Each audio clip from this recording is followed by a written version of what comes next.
5 coisas que a Bíblia proíbe, mas nós ainda fazemos. A Bíblia é considerada por milhões de pessoas como um livro sagrado e fundamental para obter orientações morais e definições de crenças. No entanto, há uma série de observações e proibições que podem não fazer muito sentido para boa parte das pessoas, incluindo os próprios cristãos. Falar sobre esses aspectos bíblicos é sempre um tópico sensível.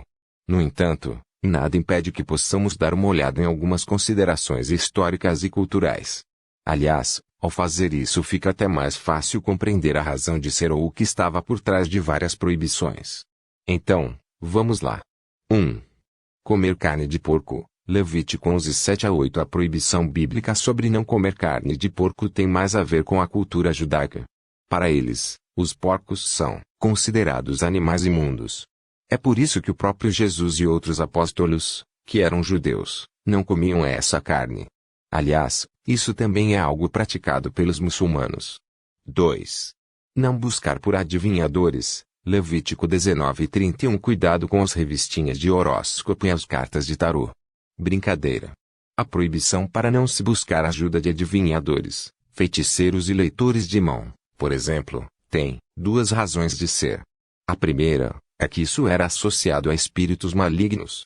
A segunda é que, da mesma forma como acontece hoje, os aproveitadores e exploradores da fé alheia sempre estavam disponíveis para enganar os mais humildes. 3. Não misturar animais, plantas e roupas diferentes. Levítico 19:19. Em um primeiro momento até podemos achar estranho a proibição de criar animais diferentes, juntos ou plantar no mesmo jardim plantas distintas. Apesar de a Bíblia não dar uma justificativa plausível para essa e tantas outras proibições, uma das explicações mais aceitas é que isso poderia ocasionar alguns problemas. Por exemplo, uma planta pode acabar impedindo o desenvolvimento de outra ou atuar como uma erva daninha para a vizinha. No caso dos animais, é bem provável que a recomendação proibitiva tenha mais a ver com a questão de transmissão de doenças e com a possibilidade de eles terem uma relação sexual dando origem a uma espécie que representaria algum problema para o meio ambiente. Ou, ainda, de essa prole nascer parecendo um monstrinho alienígena. Já quanto a misturar roupas de tecidos diferentes, ninguém sabe exatamente o motivo. 4. Se divorciar. Marcos 10:7-12. Como é possível imaginar, a Bíblia trata o matrimônio como uma obra divina. Se 2 pessoas se casaram foi porque Deus assim quis e ponto final. Contudo, é interessante observar que, naquela época, casamentos por amor eram uma raridade. Além disso, com o passar dos séculos e o amadurecimento do pensamento da Igreja e as próprias necessidades da sociedade, essa situação começou a mudar. 5. A mulher não deve ensinar as Escrituras e deve usar roupas discretas. 1 Timóteo 2:9-12. Uma das recomendações bíblicas é que a mulher seja submissa ao homem. Aliás, no versículo apontado, existe a observação para que ela aprenda em silêncio, não ensine as Escrituras e não tente usar de autoridade sobre o marido. Nesse caso, a explicação tem mais a ver com a cultura de um povo do que com a crença. Tradicionalmente, a Bíblia foi escrita por homens em um contexto extremamente machista.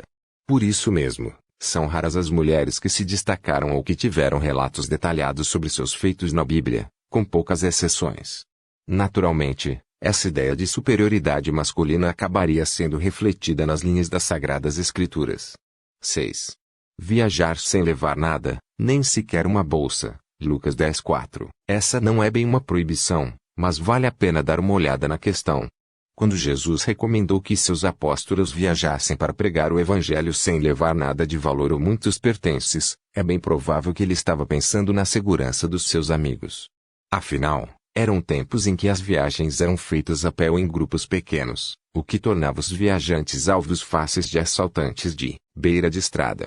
Logo, sem coisas de valor teria mais chances de saírem ilesos da situação. Já a explicação romântica para isso é que tem a ver com humildade e uma certa valorização da pobreza. Há muitas outras recomendações restritivas na Bíblia. Todavia, se o objetivo for entender as coisas do ponto de vista histórico e cultural, precisamos ir mais fundo, principalmente analisando como era a vida em tal período da humanidade ou as tradições de certo povo. E, claro, sempre respeitando as diferentes crenças.